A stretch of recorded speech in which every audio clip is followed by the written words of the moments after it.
आज योम अरफा है और योम अरफा के दिन हम आए हैं बीजेपी के सरकर्दा लीडर और जो वक्फ की चेयरपर्सन है दरख्शां इंद्राबी के पास।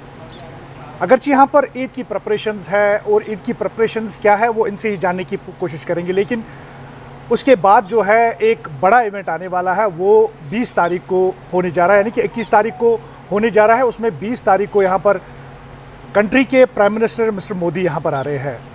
उसकी क्या प्रिपरेशंस है वो भी इनसे जानने की कोशिश करेंगे। मैम आपका बहुत बहुत खैर मकदम। शुक्रिया। सबसे पहले आप मुझे बताइए, आपने हाल ही में कहीं एक श्राइन्स और जो मस्जिदें हैं उनका भी दौरा किया, क्या प्रिपरेशंस है ईद की? अल्हम्दुलिल्लाह, आपके ज़रिए से पहले लोगों को ईद की बहुत बहुत मुबारक। और जो प्रिपरेशंस हमारी रहती है 24/7 हमारा अमला काम कर रहा है और जितनी भी दरगाहें और मसाजिद हमारे वक़्त के ज़ेर एहतमाम आती हैं पूरे जम्मू कश्मीर में, वहाँ ईद की नमाज़ होगी इंशाअल्लाह रहमान। दरगाह शरीफ में यहाँ श्रीनगर हज़रत बल में सुबह के 10 बजे होगी और यहाँ पर आप बेहतर जानते हैं लोगों का हुजूम रहता है। दूर दराज इलाक़ों से लोग शौक़ से यहाँ नमाज़ अदा करने आते हैं। वहाँ की तैयारियाँ भी मुकम्मल हैं, कहीं पे भी कोई हमने फुकदान नहीं रखा है। फिर रब की मर्ज़ी होती है मौसम कैसा रहता है, बाकी चीज़ें कैसी रहती हैं, तो अलबत्ता जो डिपार्टमेंट के तरीके से काम करना चाहिए उसमें हम तैयार हैं और इंशाअल्लाह कोई कोताही नहीं होगी। तो उसमें हाल ही में आपने कुछ सैनिटरी जो कम्प्लेक्स है उसकी भी इफ्तिताह की थी, तो क्या आपको लगता है कि ऐसे इक़दामात और कहीं एक श्राइन्स में उठाने की ज़रूरत है? उसमें मैं पर्टिकुलरली नाम एक लूँगा जो बाबा ऋषि है। उसमें जो ज़ायरीन आते हैं दूर दूर से, उसमें उनके एकोमोडेशन में काफ़ी ज़्यादा कोताही देखी जा रही है और जो उनके रहने सहने के लिए जो चीज़ें दरकार होती है जैसे बिस्तरा है, खाने पीने के, क्या वो इंतज़ाम ठीक तरह से आपको लग रहे हैं आज के दौर में? आप शायद पिछले साल वहाँ पे गए हैं, इस साल अगर आप गए होते तो आप ये सवाल हमसे नहीं कर लेते, क्योंकि पहले जो पुराना सिस्टम वहाँ पे था वाकई में उसमें बहुत फुकदान था।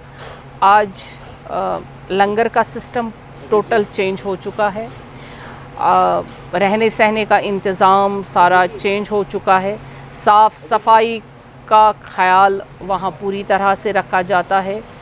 और ये आप देखिए कि जो सिस्टम वहाँ बालन वगैरह से लोग खाना बनाते थे, क्योंकि वहाँ लंगर का वो रहता है, आते हैं लोग और उन्होंने अपने साथ सामग्री लाई होती है, उससे वो सारा कुछ बना। अब हमने वो सारा किचन सिस्टम, लंगर सिस्टम चेंज किया है, क्योंकि जब भी हम पहले दौरे पे वहाँ पे गए थे तभी हमें लगा था कि यहाँ पे बहुत किस्म की कोताहियाँ हैं और फुकदान है, और ये फुकदान धीरे धीरे से हमने ख़त्म कर दिया। अल्हम्दुलिल्लाह वहाँ सैनिटरी सिस्टम, वॉशरूम्स, वज़ू खाना वो सारे बना दिए। उसका इनॉग्रेशन भी पिछले साल ही किया। वहाँ जो डेवड़ी थी, सीढ़ियाँ थी, वो जब हम बचपन में गए थे तो तब हमने वैसे देखी थी। जो ही हम वापस आ गए तो हमने उसका एकदम से ऑक्शन निकाला, टेंडर कर दिया, वो सीढ़ियाँ हमने बनवा दी। और जितने भी वहाँ पे पुराने सिस्टम्स थे वो हमने सारा चेंज कर दिया है। अभी भी बहुत करने की ज़रूरत है, यानी आखिरी लकीर तक हम नहीं पहुँचे हैं, लेकिन वहाँ बहुत कुछ करने की ज़रूरत है। अल्हम्दुलिल्लाह थोड़ा सा हम कर पाए। क्या आपको लगता है कि अभी कहीं एक श्राइन जो है उसमें काम करने की और ज़रूरत है? यहाँ पर श्रीनगर की अगर पर्टिकुलरली बात करेंगे तो आपको क्या लगता है कि कौन से ऐसे श्राइन्स हैं जिसमें और डेवलपमेंट करने की ज़रूरत है? देखा जाए तो सारी ही ज़ियारत गाहों में काम करना बहुत लाजमी था, लेकिन उसमें से हमने लगभग 2 साल में 50% काम कर दिया। 50% अभी करना बाकी है। जैसे अभी दस्तगीर साहब का नूर खाना, वहाँ भी वज़ू खाना थे ही नहीं, मकसद ही नहीं था। जहाँ जहाँ अपने दरगाहों में नमाज़ पढ़ी होगी इतने 40 सालों में या 50 सालों में या 10-15 सालों में, वहाँ आपने देखा होगा कि वहाँ पे कहीं फर्शो फरोश था ही नहीं। नमाजी इतना वो सोच रहे थे, आज भी कोविड की तरह मास्क पहन के जाते थे क्योंकि गर्दा उससे निकल रहा था। पिछले ईद पे हमने कोशिश की कि हर एक दरगाह में, हर एक मस्जिद में फ़र्श हो, ताकि जो नमाजी आते हैं, ज़ारिन आते हैं, उनको कम से कम इबादत में खलल ना पहुँचे। वैसे ही वज़ू खाना सबसे ज़्यादा इम्पॉर्टेंट है। हर एक दरगाह में आप शेखुल आलम रहमतुल्लाह अलैह के दरबार से हज़रत सुल्तानुल आरिफीन दस्तगीर साहब, जो मेन दरगाह हैं, इनमें भी बेसिक नेसेसिटीज़, बेसिक फैसिलिटीज़ नहीं थी। हम तो लगे हुए हैं जब से हम आए हैं। अब हम ये कहेंगे कि हम सेटिस्फाई हैं, हमने सारा कुछ किया, ऐसा नहीं है। बहुत कुछ करना बाकी है, लेकिन स्टेप बाय स्टेप हम हर जगह पहुंच रहे हैं। राइट, तो यहाँ पर थोड़ा सा हम टर्न लेते हैं, क्योंकि अभी प्राइम मिनिस्टर मोदी जो है वो 20 तारीख को यहाँ पर पहुँच रहे हैं और बताया जाता है कि बड़ी रिस्पॉन्सिबिलिटी दरख्शां जी को दी गई है। उसके लिए आप बताएंगे कि क्या रिस्पॉन्सिबिलिटीज़ आपके तय है और क्या प्रोग्राम रहेगा उनके यहाँ पर आने का? ये अभी तो हमें कहा गया है कि वो आएंगे, और रिस्पॉन्सिबिलिटी एक कार्यकर्ता होने के नाते हमें हमेशा रहती है, क्योंकि प्राइम मिनिस्टर साहब आ रहे हैं तो हमारे लिए पहले जम्मू कश्मीर के लिए ये बाइस फ़ख्र है कि उनका आना, अभी उन्होंने ओथ ली, तीसरी बार वो आ गए, और फिर कश्मीर में ये योगा डे मनाने के लिए और यहाँ फिर से उस फ़ज़ा में और मौतर करने के लिए वो आ रहे हैं, क्योंकि ये फ़ज़ाएँ मौतर हो जाती हैं जब प्राइम मिनिस्टर साहब आता है। तो हम यही कहेंगे कि ये अमन का और खुशहाली का और एक बिगुल बज जाएगा यहाँ पर, और जो हम चाहते हैं यहाँ तरक्की हो, हमारे नौजवान तरक्की के राह पे गामज़न हो, हमारे कश्मीर को एक तरक्की की एक नई राह, नई मंजिल मिलेगी। नेचुरली ये उम्मीदें हैं, उम्मीद हमें ही नहीं है बल्कि पूरे जम्मू कश्मीर के लोगों को है कि प्राइम मिनिस्टर साहब आएंगे और कुछ यहाँ पे नया, जम्मू कश्मीर में कुछ नया दिखने को मिलेगा, और हमें उम्मीद है और वो उम्मीद इंशाअल्लाह पूरी हो जाएगी। मैम, जानना चाहूँगा, क्योंकि पिछले 3-4 महीनों में ये उनका दूसरा दौरा है और तीसरी बार टर्म में आने के बाद ये उनका पहला दौरा है। लेकिन पिछली बार भी अगर देखेंगे तो जो सियासी मुबसरीन है वो ये मानते हैं कि डिसअपॉइंटमेंट काफ़ी ज़्यादा यहाँ पर लोगों को मिली थी जब उन्होंने कोई भी इस तरह का पैकेज या कुछ भी डेवलपमेंट के लिए नहीं दिया कश्मीर को। क्या आपको एक्सपेक्टेशंस है कि इस बार प्राइम मिनिस्टर कुछ अनाउंस कर सकते हैं?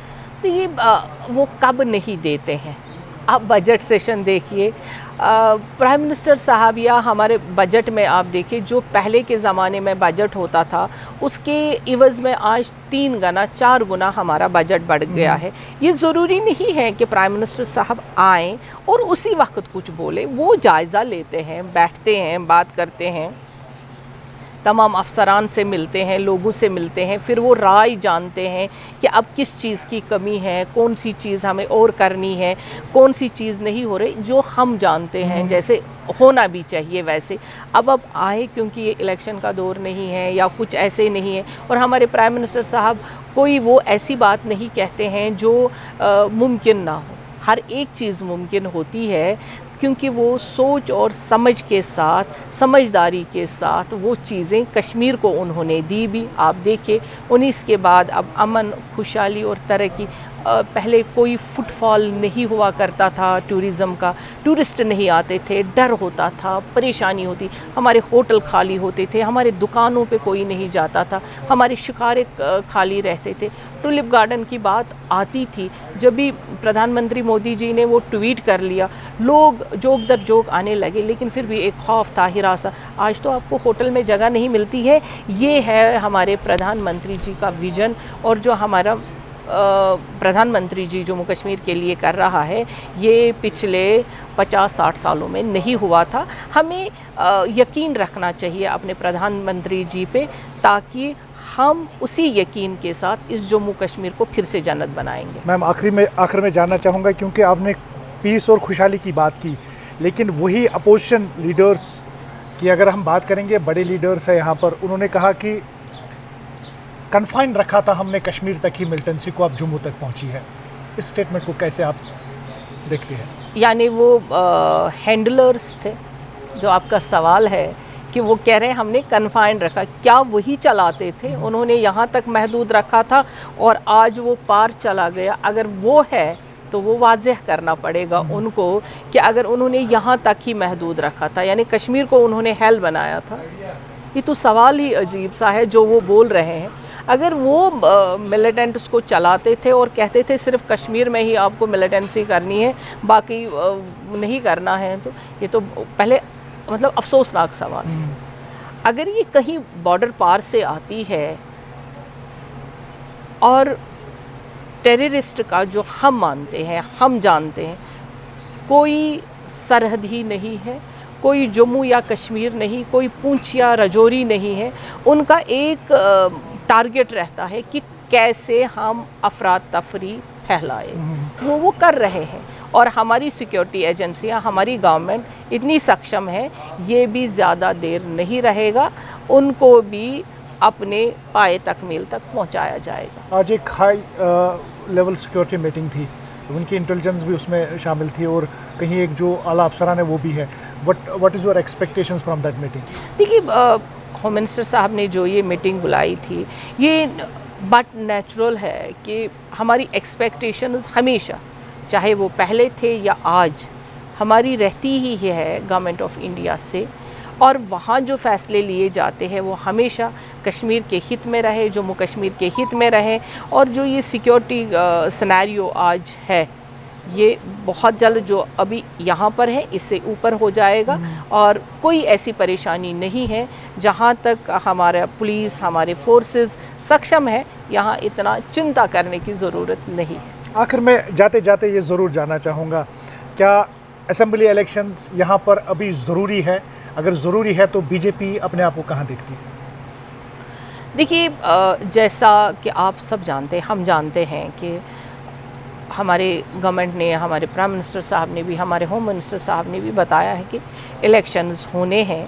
तो जब हमारा मुल्क ही डेमोक्रेटिक प्रोसेस में अभी हिस्सा ले चुका है, प्रधानमंत्री जी खुद बन गए हैं उसी डेमोक्रेटिक प्रोसेस से, तो बट नेचुरल है, यहाँ पे भी उन्होंने वादा किया है तो इलेक्शन हो जाएंगे। बहुत बहुत शुक्रिया दूसरा जानन वानी, JK न्यूज़ से।